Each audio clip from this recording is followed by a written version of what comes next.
Welcome to Aitha collection corner. நான் இன்றைக்கி என்னோடய ஸ்பெஷல் பர்சன் ஒருத்தவங்களுக்காக வெஜிடபிள் பிரியாணி தான் செஞ்சுருந்தேன்.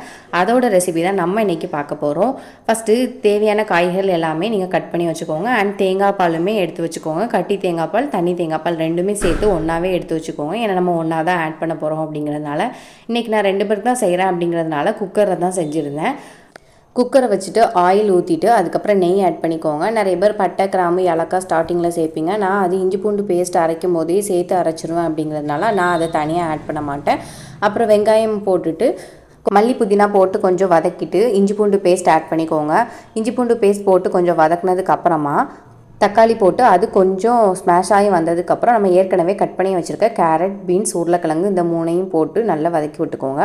அது கூட மஞ்சள் தூள், வத்தல் தூள், தேவையான அளவு உப்பு ஆட் பண்ணிவிட்டு கொஞ்சம் தயிர் சேர்த்து அதை கொஞ்சம் கொதிக்க விட்டுட்டு அதுக்கப்புறம் நம்ம தேங்காய் பால் ஆட் பண்ணிட வேண்டியதான். 1 கிளாஸ் அரிசிக்கு 2 கிளாஸ் தேங்காய் பால் அப்படின்ற மாதிரி நான் வந்து 1.5 கிளாஸ் அரிசிக்கு 3 கிளாஸ் தேங்காய் பால் எடுத்திருந்தேன்.